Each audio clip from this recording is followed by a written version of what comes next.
Hello, and welcome to another episode of Financial Aid Fridays. It is a beautiful, sunny, and warm evening here in Orono, Maine. My name is Jessica Hickernell. And my name is Simon Furland. Now, before we begin, Jess and I would like to take a moment to talk to you about what to expect with this series. Absolutely. So, Financial Aid Fridays is a series of webinars hosted by our office, the Office of Student Financial Aid, hosted by Simon and myself, and we cover all different topics related to financial aid, as well as a lot of different information from across campus that will be really useful to incoming students. We've been hosting these episodes throughout June, and we actually have, Simon, did you know, we actually have 2 episodes left. We have this episode and then our last episode of this season next week. Can you believe that? It's gone by so fast. So fast. Now, folks, we want this experience to be an interactive one. We want to hear from you. So if you have any questions, any comments, feel free to type them up, put them in the Facebook Live feed, or if you're watching from YouTube, you can put a comment there.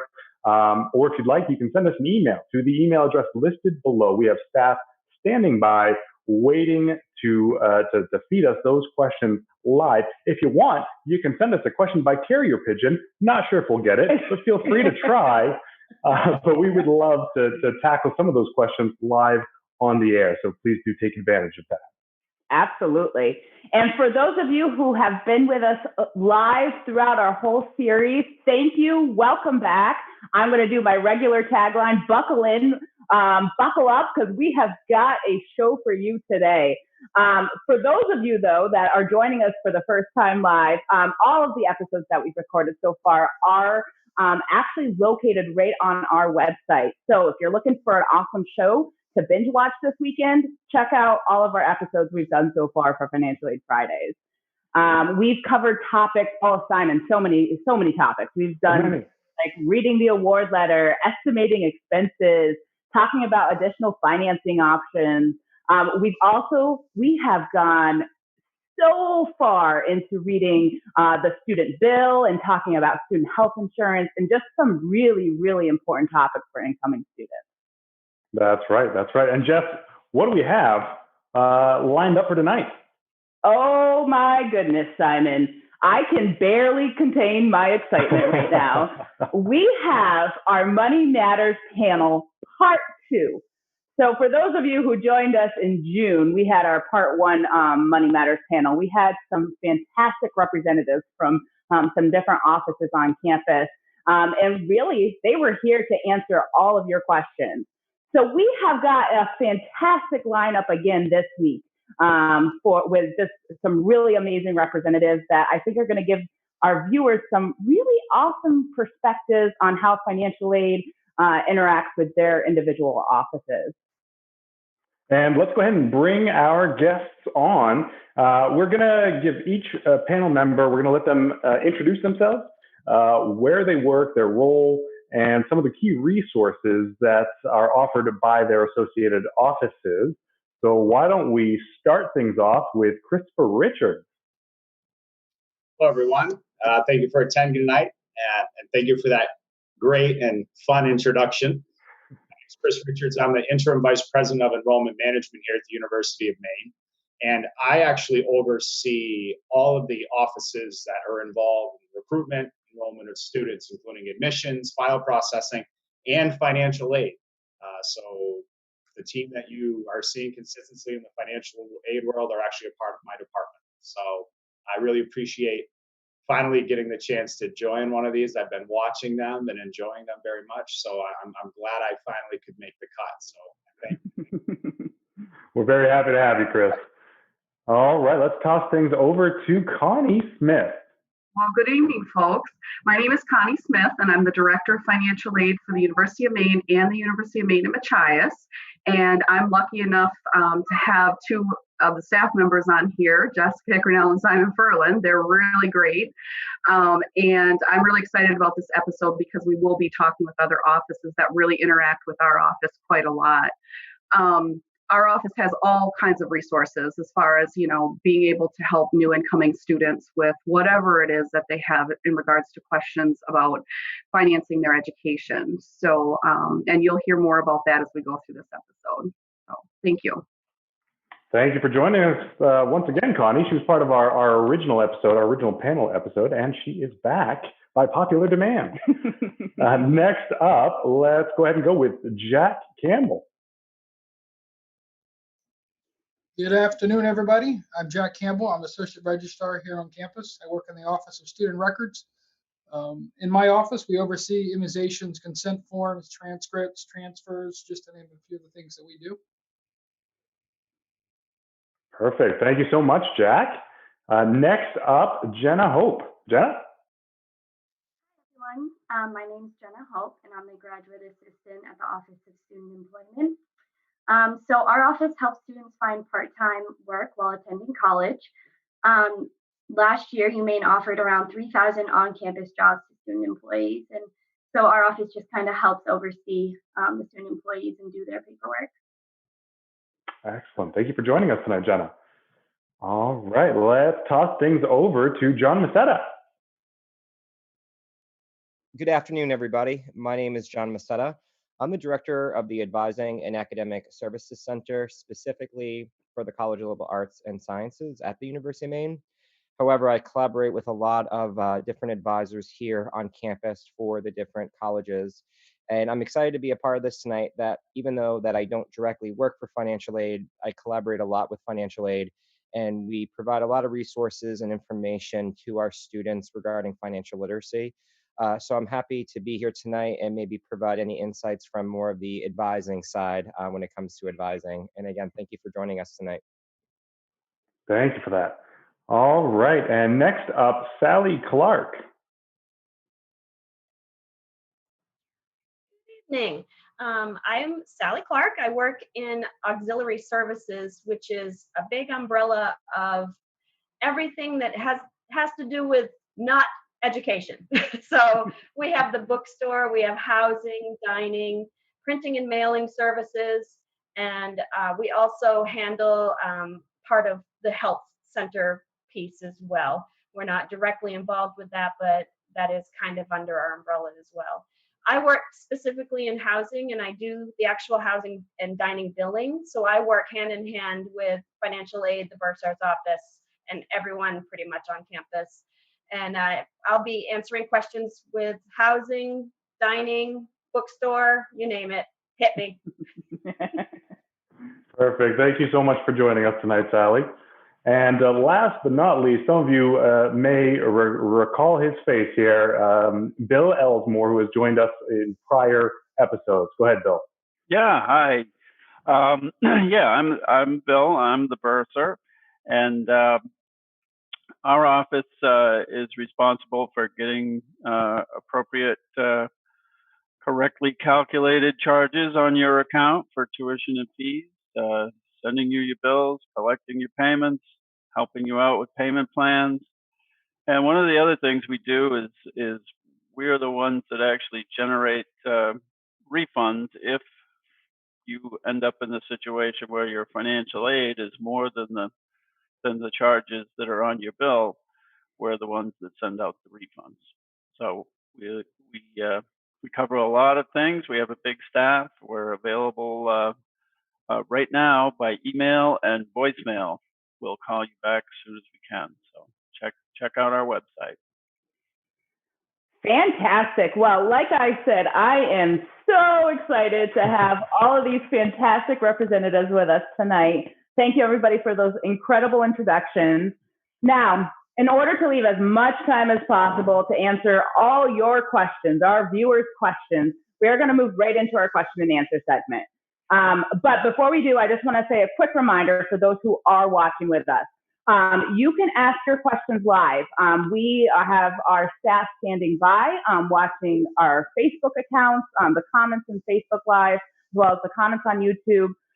So please ask your questions. One of my biggest pieces of advice for folks is that there is no small question when it comes to financial aid. That it is better to ask your question and know the right answer than to not ask it and potentially miss out on some really important financial aid process or deadline. So if you are having issues commenting on Facebook or YouTube, also feel free to send us an email at umfinaid@maine.edu. You should be able to see that email address right down below as well at the bottom of your screen. Like I said, we've got staff standing by ready to take your questions. So, Simon, are you ready? I sure am. All right. Well, how about you kick us off here with the questions? All right. Let's see what we have as our first question of the evening. It looks like we had somebody ask, remote classes, how will those affect tuition and fees and the charges in terms of how they're paid? Let's go ahead and Bill, do you want to tackle that one? Yeah, sure. So the remote classes are going to be billed with the same as face-to-face and hybrid classes. However, there is an appeal process for the rec fee if you have only remote classes and you get charged a rec center fee and you're not within range of the campus. The rec center will entertain an appeal to relieve that fee from the bill. But otherwise, the charges will be the same. Fantastic. Okay, so next question here is, when will fall bills be available? Bill, I'm going to toss this one right back over to you. Yeah. Well, we finally were able to get everything together and put charges on accounts last night, and we're still finding a little tweaks that need to be made here and there. Our plan is right now to start sending out actual billing statements, hopefully by midweek next week. So, Bill, when you say sending out a billing statement, so will folks receive an actual paper, like invoice letter in the mail with that information? Yes, we generate a printed billing statement with the charges to date. Keep in mind that charges change as classes change and aid changes and lots of things change. But we send the first bill every term around this time before the term starts in the mail, but subsequent statements that we provide are provided online only through our TouchNet billing system. Awesome. Thank you so much for that, Bill. Perfect. And I do want to jump on to the end of that. Jess, I've talked to some students throughout, especially this week, who were inquiring about the bill, and some of them that I spoke to hadn't yet enrolled in classes and that could be for a variety of reasons. So I do want to sort of discuss maybe what students in those situations can try to do, because correct me if I'm wrong, the bill that they'll be receiving, well, of course, they're not registered for classes, so they haven't been charged for those classes. So, I mean, what would you recommend, Jess? Yeah, so I would say, just like Bill had mentioned there, that first paper invoice is really going to be a snapshot of the student account at that moment in time when that bill is generated. So I think what's going to be crucial for those students who haven't yet enrolled in classes, or even if they have enrolled in classes, let's say they're switching around their schedule, they're switching classes, they're adding a class, dropping a class, or even if stuff not related to their courses. Let's say they're switching their meal plan, or their housing status is changing. Those are all items that are going to affect the actual charges on the bill. So I highly recommend, and I can't emphasize this enough, the importance of monitoring Main Street. And I've said this before, Simon, but it's almost like managing your online banking. When you make your purchase from Target or you do your online order from Amazon, you want to make sure that you've got enough money in your account and everything's cleared. You're managing your personal money. Same thing with the university and your financial aid and your billing. You want to make sure that you have the most up-to-date information regarding what you owe at the university. So it is so important to be checking your Main Street account regularly. I would say, honestly, minimum once a week, but you're probably safer just to, hey, when you wake up, log into Main Street. There. But I would say beyond that, I know the Bursar's office, and Bill, correct me if I'm wrong here, you guys have some fantastic resources on your website, including breakdowns of the actual tuition and fee charges. So let's say, for some reason there's a delay in getting enrolled in the courses, but you have an idea of how many credits you're going to be taking. You can pretty easily calculate an estimate as to what your fall bill is going to be until those charges are actually there. That's right. We have a grid that shows you the tuition and fees at every level of credit hours. Excellent. And I would, go ahead, Sally. I'd like to just add to that if I could. Yeah, for housing and meal plan, if you have not been assigned yet, it won't show on your bill yet. So once the student is assigned, then I do a fee assessment daily, and then it will be added to your bill. So like Jess said, just keep checking that periodically. And same for credits. If you cancel your housing, it takes a little bit to take that off your bill as well. An excellent point. Go ahead, John.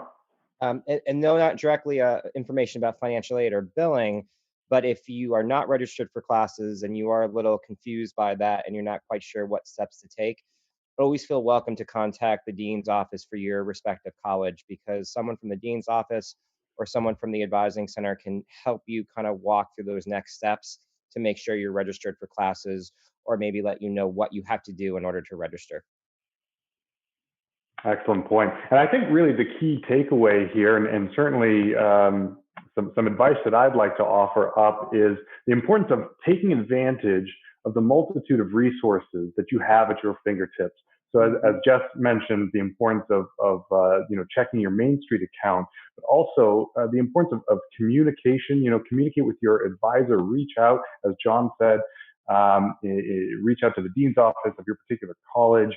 So, between just active and open communication and taking advantage of some of those resources, some of the resources that we've talked about, Jess, in terms of financial aid, were things like elmselect.com for your alternative loan options, or taking a look at scholarship databases. I mean, there's a lot of information out there. The how-to guides, as you mentioned, on the Bursar's office website. So there's a lot out there, a lot of resources, and I strongly encourage folks to take advantage of those resources. Fantastic. Simon, it looks like we have a question from YouTube here. How do I check my status for my financial aid? I'm going to toss that over to our Director of Financial Aid, Connie Smith. So you can check the status of your financial aid in your Main Street portal in regards to whether it's dispersed. Let me tell you this. When you get your first bill and you go to Main Street and you look at your Main Street portal, you will not see your financial aid applied to your bill there. Up until 10 days before classes start, we are not allowed to actually disperse that onto your account. So we consider that anticipated aid. But anytime you want to, look at the status of where your financial aid is at, you can look under the campus portal under student service, and you can, it says, you'll see a link there for financial aid. Correct me if I'm wrong, it's accept and decline awards, correct? That is correct. And absolutely, one thing I'm going to just add right in there, Connie, is that if students are not seeing financial aid when they click on that accept decline award screen, that means you have not been awarded financial aid yet. So if you have submitted your FAFSA or you've submitted additional documentation to us, it's going to be important that you're in contact with us. We have been awarding financial aid packages, Simon, since January, really. That's right. So at this point, if you haven't received a financial aid award yet, there could be some additional information we need from you. So checking your Main Street to-do list is going to be very important. And like I said, really at this point, I would highly recommend giving the Office of Student Financial Aid a call. You can leave us a voicemail. We'll call you back. Send us an email or schedule a Zoom advising appointment. Just touch base with us so that we can actually confirm if there is additional information we need. Excellent. Let's take a look at the next question. Looks like we have a question from Facebook, and thank you. Shouldn't students be reimbursed for the weeks after Thanksgiving that they cannot stay on campus? So Sally, would you like to go ahead and tackle that one for us? I'd love to. Actually, we just confirmed the reduction in housing and meal plan rates based on the shortened semester. And that's the reason why we held off so long on billing the students, because that was being worked out.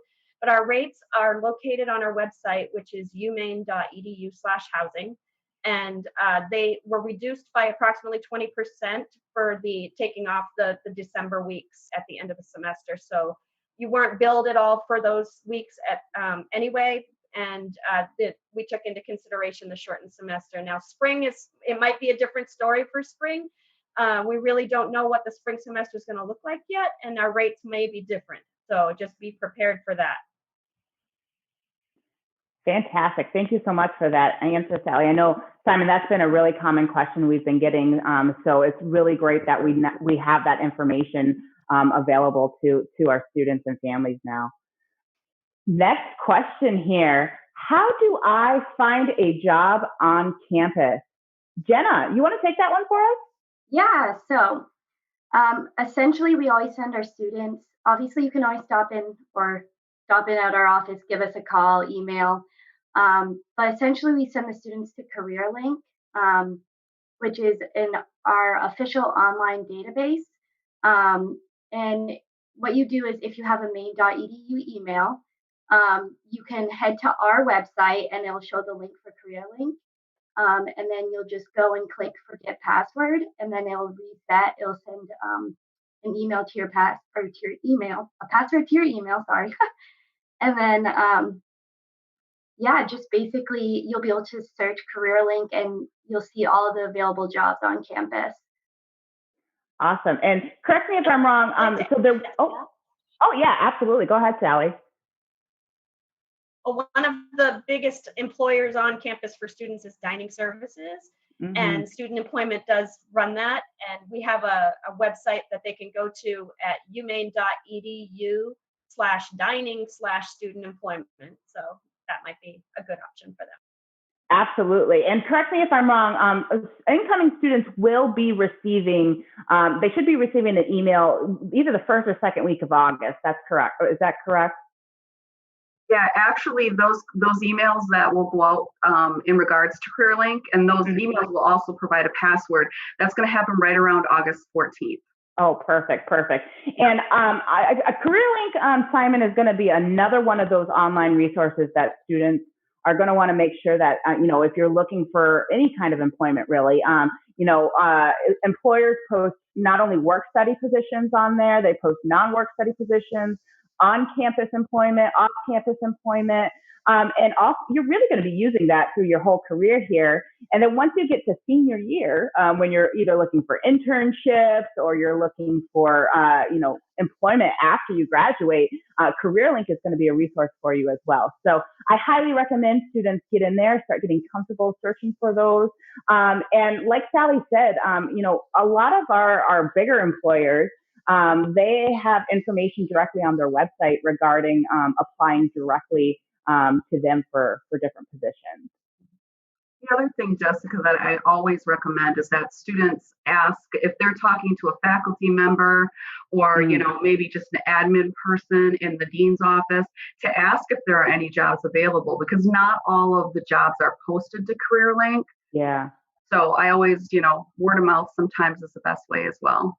Absolutely. And especially once you get to campus, start getting in your classes, start making those connections with professors. And, it's a great opportunity to not only, make a little extra bucks, get a little extra spending money to help with books and supplies and the occasional pizza, but also a fantastic way to meld all that into your academic studies and be doing hands-on work with professors who are doing some really incredible research projects. And again, get paid to do that. So definitely, be prepared to be open to making those connections and seeking those opportunities when they may be presented to you.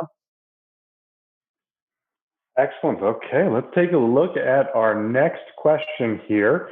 Will grades affect my financial aid? And actually, although this question is in relation to financial aid, I'll at first toss it over to Connie, but maybe John, if you want to join in after to discuss some of the options and resources that are available academically speaking from an advising standpoint for students who may find themselves in that particular situation. But Connie, if you'd like to start things off. I will. So grades can definitely affect financial aid. Most of the merit requirements are for a student to keep a particular GPA, anywhere from a 2.0 to a 3.0.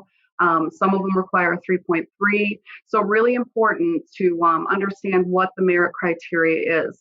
And we as the financial aid office will be sending all new incoming students a letter or a message center actually, telling them exactly what the criteria is to keep those merit awards for the next year.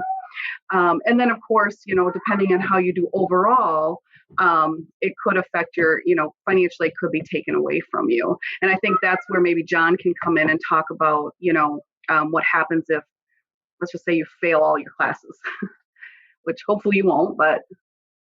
So as advisors here on campus that work really closely with students, one of the earliest pieces of advice that we give to new students is the importance of utilizing resources on campus.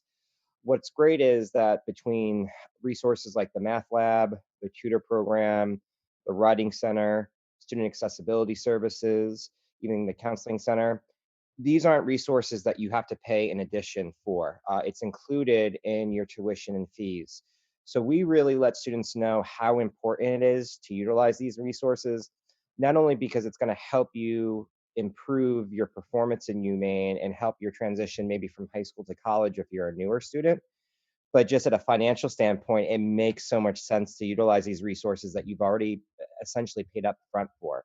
So you're going to hear a lot of reminders and pieces of information to utilize these resources so you can kind of prevent yourself from a situation where you might not be getting the GPA that you need. What I encourage you though, as the student, is to really try to take that advice and take it early on, because at the end of the day, you can hear the reminders and you can hear from us to tell you multiple times to utilize this, but you have to make that decision. And for some of you, it might be hard to make that decision because you've never needed those resources prior to coming to UMaine. But what you'll find out, and this would go for any college you attend, your experience of the college that you're at is different from your high school experience or different from another institution if you're a transfer student. And in order to meet those challenges, those differences, those transition, working smarter by utilizing those resources are going to help you adapt to those changes. So really utilizing those resources early on is going to help you prevent you from being in a situation of earning poor grades and maybe hurting or losing some of the scholarships that are assigned to you. If you are in situations where you don't do well academically and you fail some of your courses, you can be placed on probation, and that's academic probation, which is different from financial aid probation. And if you fall in that category, it is really important to work with your dean's office or with your advising center to find out what that means and what grades, what you need to earn in order to remove yourself from that status. So again, not to sound like a broken record, but the best piece of advice I can provide is pay attention and listen to the services that are being shared with you from faculty or from advisors, and utilize those resources early on, even if you're remote, because a lot of these offices are providing resources virtually. So you're not going to lose access to them if you're doing a lot of your work remotely. So utilize them early on and you'll definitely see a difference. Thank you so much for that, John and Connie. That was a really fantastic response there. So our next question here is, can I have a car on campus my first year? Sally, you want to take that one for us? Take it. Yeah, parents, they can. Sorry. I always hear that. Oh, tell them they can't have a car. No, they can have a car. I think it's $50 for the calendar year for a parking permit, and that can be ordered directly from Parking Services. All of our websites are umaine.edu/whatever. So this would be umaine.edu/parking services, and you can order that parking permit right online there. Perfect. All right. Next question here. How do we make payments for a microchill unit? Sally, go ahead and tackle that one if you wouldn't mind. Yeah, the microchill is ordered through a company called College Products. We have a link right on our website to that. Last year, it was about $165, $170 for the academic year. And one person has to order it. So the roommates will have to work that out on who wants to order it. And then they can split the cost. One person can pay the other back, or however that is. It doesn't go through the university. We contract that out through a company that does that separately. They deliver them all to the dorm year after you leave. There's no schlepping for the dads out there. All they got to do is clean it. So that microchill is a great thing. It's a combination unit. So when the microwave is working, the refrigerator kicks off. So these old dorms, that they don't trip any breakers when they use all those microwaves. So if they can live without a microwave in their room, they can have a separate refrigerator. So they can have one refrigerator per room, whether it's the microchill unit or a separate refrigerator. You just can't have a separate microwave, but there are community microwaves throughout the building if they can live without one in their room for their popcorn, their hot pockets. And Sally, actually, just a follow-up question to that, because I did see this question asked about microchill and the charges for it on Facebook. So let's say, both roommates, they don't really connect very well in terms of communicating about who's getting the microchill, and they both end up ordering it. Is it difficult to either cancel that order? Will they get charged for it? How does that process work? It actually won't happen because the company will know if one has been ordered for the room already. So whoever contacts the company first, that's who will order the microchill. And then if somebody else orders one, they'll say, oh, one's already been ordered for your room. You're all set. Fantastic. That makes it super easy. Okay, our next question is how do I make sure my parents can get specific information about my student account when they call? Jack, can you go ahead and talk to our students about FERPA and our student consent to release information form? Absolutely. So the answer to that is they got to fill out the student consent form, which can be found on our OSR website. And they fill that out. At the bottom of the form, they're going to put the name of the parent that they would like to have access to their records. And then they're going to put the last four of the parent social. The reason why the last four of the socials on there is so why we in student records or financial aid, the bursar's office, can confirm that that is in fact who they are whenever that parent calls up and wants to talk on behalf of their student. We have to be able to confirm the parents, and then we do that with the last four. That form can be, they can mail it in to us. Our office is back open.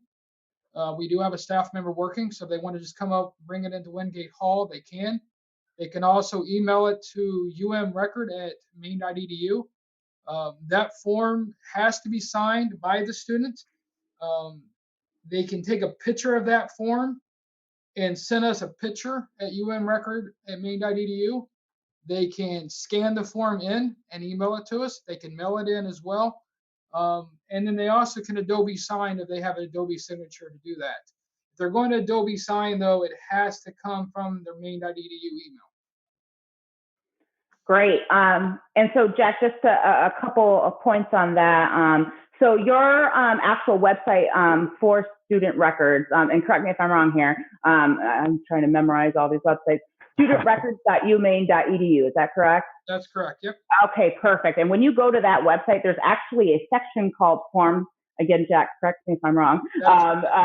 There's a section called forms, and right under there you will see the actual link for the student consent to release information form that Jack was just talking about. That is correct. Yep.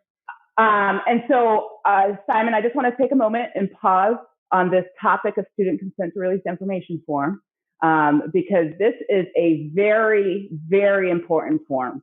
And it's a form that really everybody across campus, offices across campus utilize in order to determine whether we can release specific account information for students, for somebody who's calling in to us. So a key date to keep in mind here, folks, is August 15th. Okay. Now, August 15th, up until August 15th, let's say mom or dad or guardian, they call us, asking questions about financial aid related to the student. As long as they're on the FAFSA, the student's a dependent student, we're able to release that information without a consent to release information form on file. On August 15th, that is a very important date. That is when officially you are a UMaine student.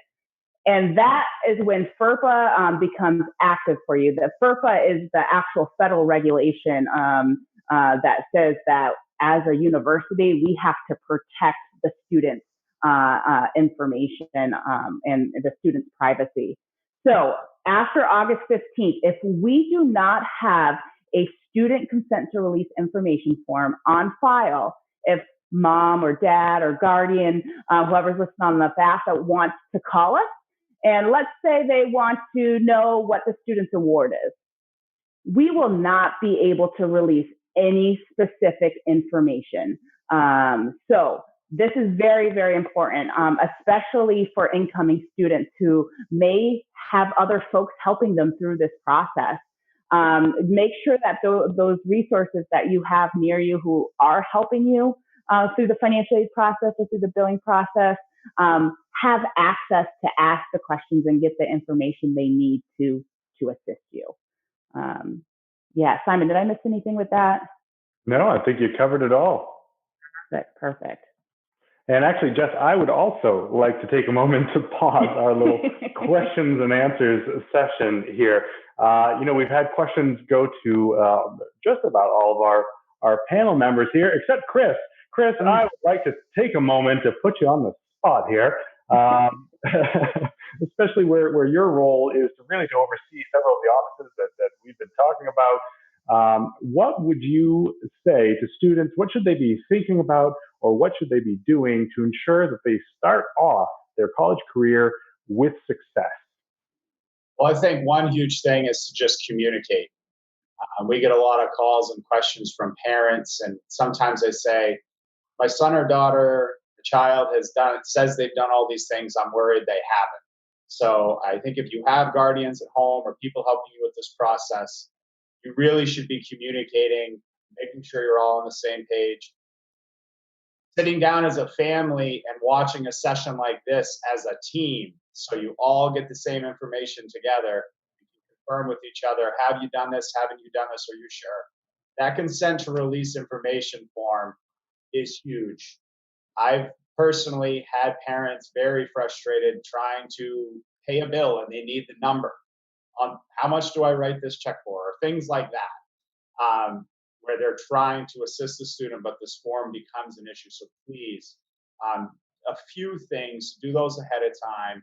I'd encourage you to reach out to your roommates, try to connect with that if you don't know them yet, so that you can plan things.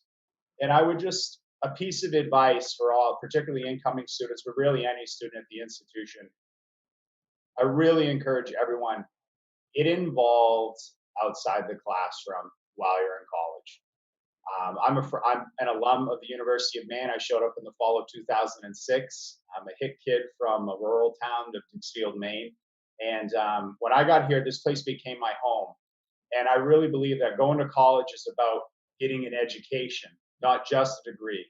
Your degree work is critical and the primary reason you're here, but your leadership opportunities through clubs and organizations. Maybe there's a working opportunity in any of the offices that you're looking at now. We hire student workers across all departments at the institution. But getting involved while you're in college in clubs and organizations and gaining that real world experience is what's going to allow you to graduate and have that full kind of life developing, skill developing experience so that you graduate not just with a great degree, but a great resume as well.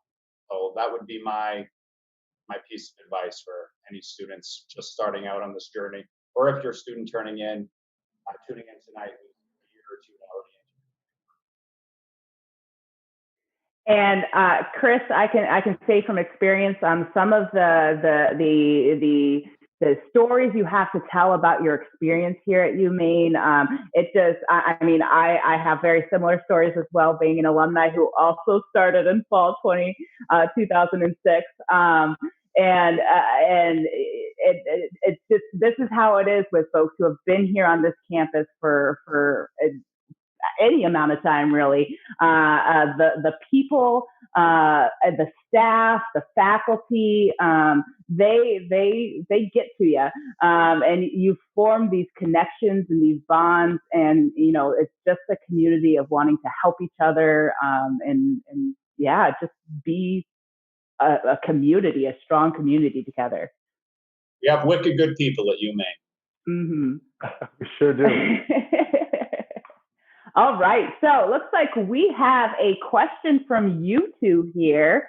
How much does a microchill rent for compared to buying one?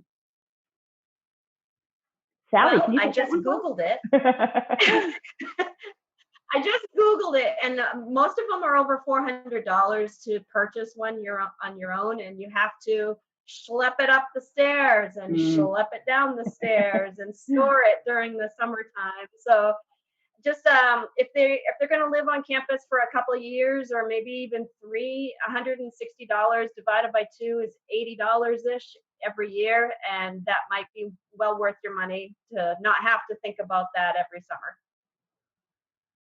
Fair point. I like it. All right. Next question here. If I decide to take all remote classes and live at home with my parents for the fall, will my financial aid be adjusted? Connie, you want to tackle that for us? I sure will. So yes, the short answer is yes. And I should say it depends on what you have for financial aid. Basically, what happens is we have to change the cost of attendance for the fact that you're living at home and not paying rent. So depending on what you have for financial aid, if that cost of attendance goes below a certain amount, we may have to adjust some of the financial aid. It's really best if you make that decision for you to contact us right away, and we can tell you exactly whether it's going to affect your overall financial aid or not. Absolutely. And if you have made that final decision that is what you want to do, a couple pieces to keep in mind. First is you can actually report that housing status, that housing plan change to us via your Main Street Student Center. When you go to that finances section and click on the accept decline awards link, down at the bottom, you'll see a whole slew of more blue links. There's one called housing plans. You can now actually report to us that you've decided you're going to live at home with parents. The other piece is, and Sally, correct me if I'm wrong, right now, let's say a student, they had initially signed up for on-campus housing. I believe right now cancellation charges, for folks who are, deciding to not live on campus, are waived at this time, right? That is correct. We are waiving the cancellation fees for this entire academic year. Given the circumstances, we understand things are very fluid. We want people to be as comfortable as you can be and get your education. And we want that to be a very personal decision on whether you want to live on campus or whether you would rather live at home or in an off-campus apartment. We're even waiving the first-year experience residency requirement. So if a first-year student needs to live at home, they can just send us an email. An email is what we require if a student cancels housing, and they can send that right to the housing email address of um.housing@maine.edu. There won't be any questions. If they start the semester in housing and then they leave, they'll be charged for the per diem for the time that they were in housing, and for both housing and meal plan. And then they'll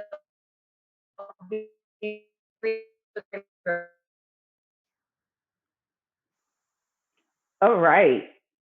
I think we might be So, having a little bit of technical difficulties here. I think the go home point with that is definitely make sure you're communicating with housing services if you do plan on making that change. If you had initially signed up for on-campus housing, and if you do decide mid-semester that you want to change your housing status, again, be in communication with housing services, and they will be able to point you in the right direction as to what your next steps are. Okay. Oh, Jess, I just wanted to mention real quick that for a student living on campus or off campus in an apartment, the cost of attendance is the same. So there would be no changes there. Yeah, awesome. Thank you so much for adding that in, Connie. All right, we have our next question here. And Simon, I think this is going to be a tag team question. I think so. I'm pretty sure a couple of folks are going to be able to help answer this question. Why do I need to send in my final high school transcript if I was already accepted to the university and I already have aid? I'm going to first toss it over to Connie and Chris. So I would say from a student financial aid perspective, the federal regs require us to get a final high school transcript in order to disperse your aid. So we can award the aid without the final, but we cannot actually put it on your account. Chris? I would say that one key thing that students need to realize when they're admitted to the university is that they are admitted contingent upon successful completion of their current academic work. And so we grant access to the school as an agreement that you're going to hold up your end of the bargain, and we need that to be confirmed. So if we do not receive that confirmation, it can become a challenge for registration or financial aid once we get to the spring term. Okay, excellent. Thank you for that. And we have another question here. I am thinking about taking the fall semester off. How will this affect my aid, and who should I talk to? This is really both an academic question in terms of taking or even admissions if we're talking about a deferral of the application, as well as a financial aid question. Chris, you want to start us off with if they chose to defer? Absolutely. So I will say if a student decides if they want to defer for a semester or up to a year, some students, they make that decision based on their perspective and their needs. They need to inform the admissions office, let us know. We will allow a student to do that right up until the start of the term. And it essentially puts a pause on your application status. We're going to honor your offer of admission. We'll honor your merit scholarship, and you will begin at that term that you choose to enter to the university. If the student were to defer for a year, and then at the end of that 1 year, decide, I think I want to defer again. This does come up once in a while, believe it or not. At that point, a student would actually have their application withdrawn, and they'd need to submit a reactivation form for reconsideration upon the term that they finally did decide they wanted to enter UMaine. You can defer for up to a year. Contact us in the admissions office. We'll be happy to do that. And we essentially put a pause on everything as the offer stands right now. And for financial aid, what we do is if we're notified that a student isn't coming for fall, but they're looking at coming back for the spring semester, we actually cancel their academic award. And then we, of course, honor the merit scholarship, but then we give you a spring award. So you would get a new one, which is almost always the same.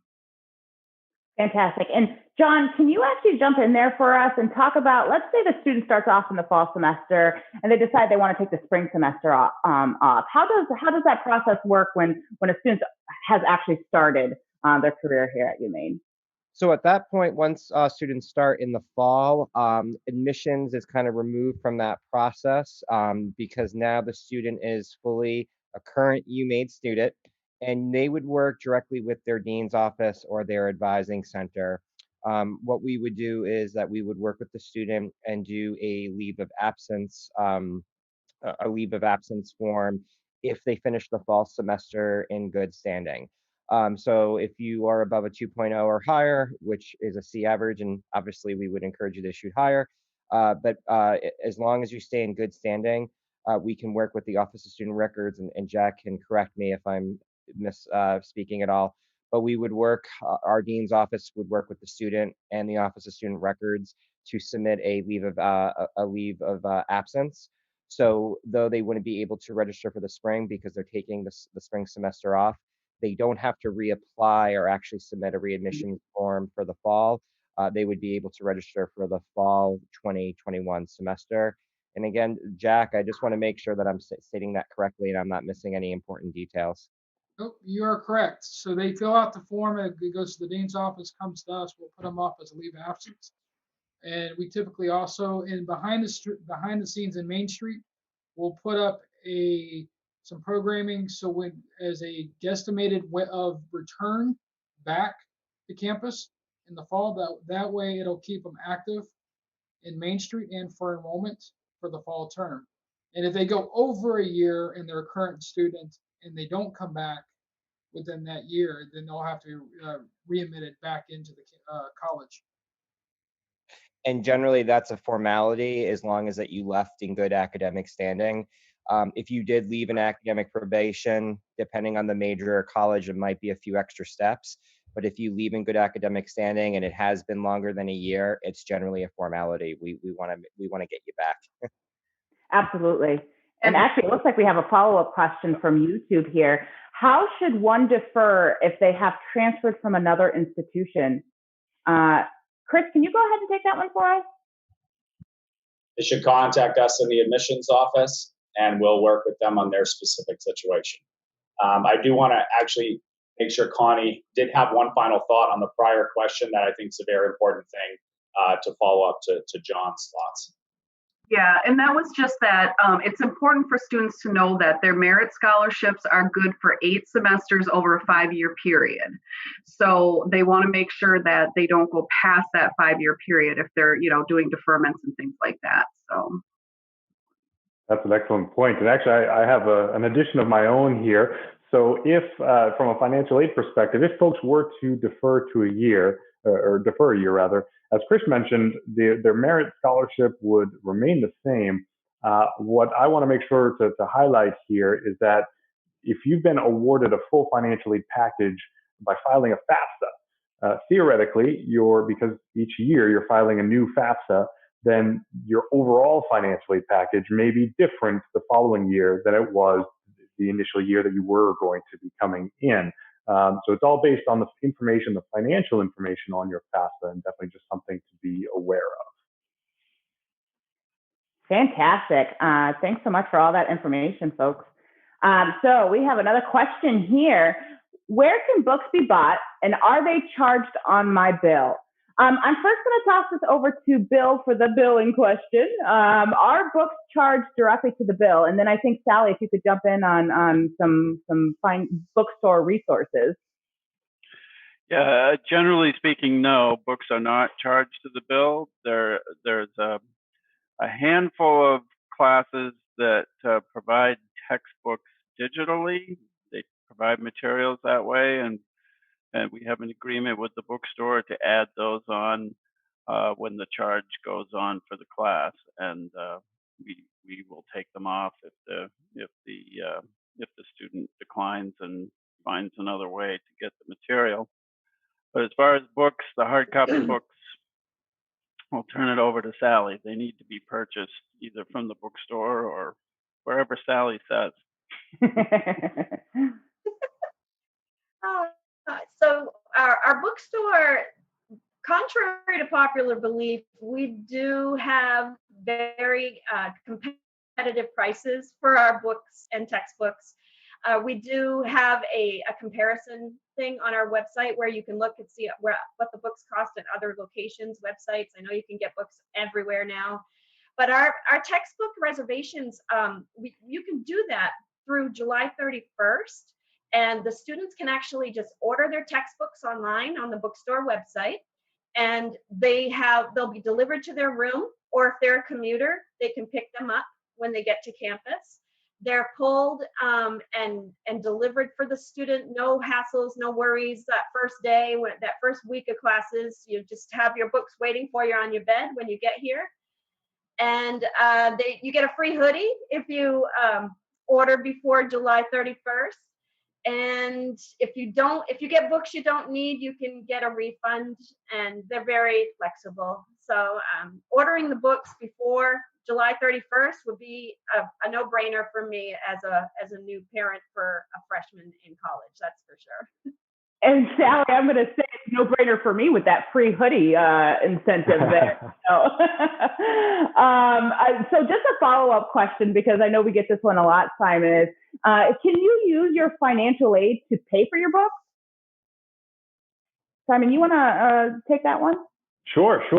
So yes, but it depends on your particular financial aid sort of situation, right? So if you have a surplus of financial aid, meaning you have more financial aid than you do charges on your account, then the bursar's office will release a refund to you, either by check, or if you've set up your direct deposit, which I would encourage you to do so, then you would get a direct deposit refund for that surplus.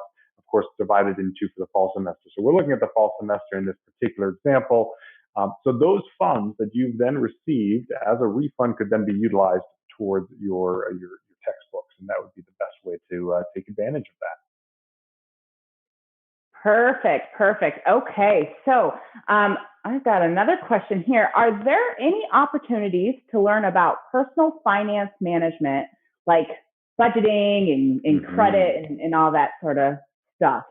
So John, I think we should take this question together. John, you want to go ahead and start off with the kind of collaboration that our office and the academic areas do in terms of personal finance?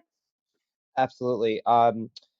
So a majority of our academic colleges and their majors, they offer first-year seminars. So these are generally a one credit course required for either a specific major or for the college.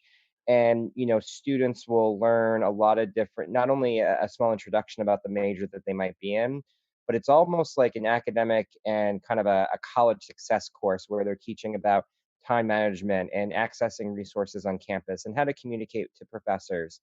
But one of the things that some of the colleges do, including the College of Liberal Arts and Sciences, is that we invite wonderful staff members from financial aid, like Jessica and others, to do a presentation on financial literacy. So it's great because if we have specifically first-year students required to take this course, all of a sudden they have access to really well-informed staff members at financial aid, and it's being spoken to them in a very kind of practical, understandable way. And for me, when I was in college 20 plus years ago, financial aid was really scary for me, and my parents kind of took care of it for me. But sitting down and hearing these presentations on financial literacy, they're presenting in a way that is very informative and it makes sense to the student. And I think it helps that better educate and empower them to make good decisions or relay information back to their guardians or their parents if they're sharing financial aid information with each other. And you'll see a lot of that collaboration with colleges and financial aid across the university throughout the course of the year. Absolutely. And I just want to plug a couple programs that are actually within the financial aid office that really help students with this idea of financial wellness, which when we're talking about financial wellness, this really includes not only your financial aid, not only your bill, but work study earnings, managing a bank account, smart loan borrowing, budgeting, savings, things like that. Just really important fundamental money management skills that are really important for students to be developing while they're attending college. So the first is an online resource that we have. It's called iGrad. So all University of Maine and University of Maine at Machias students have access to this online resource. And you can actually get to it right from the financial aid office website. And it's basically just sort of a central location for different tutorials, calculators, little videos. It's got a loan tracking system on it. Again, just sort of a central place to get information on a whole bunch of different topics related to money management. So that's an online resource we have. And then another program that we actually just started is our peer financial literacy advisors. So these are actual students that are helping us spread the word about financial wellness, helping us plan different events on campus just to bring awareness to the importance of budgeting, helping us create online content, helping us with those presentations that John had mentioned as well. So definitely, if you have an interest in learning more about budgeting, please come see us. I know I would be excited to talk to you about setting up a personal budget, but also within your academic areas, there's going to be lots of opportunities. Simon, I think we have come to the end of our episode. That went by so fast. I just want to take a moment and send a huge thank you to all of our panel members. Thank you so much for being here. This conversation that we had tonight, I think is going to be so valuable to our incoming students. Thank you so much for taking your time to answer these questions. Simon, did you know what next week is? What is next week? It is our last episode of this series. It is the last Friday of July. I'm going to get a little teary-eyed here. I think so. Yeah. Well, so I hope that everybody tunes in next week. Where again, it's going to be another one of those episodes you're going to have to buckle up for, because there'll be a lot more information coming right at you. So with that, I'm going to say thank you, everybody, for joining us, and have a fantastic week. Good night, everyone.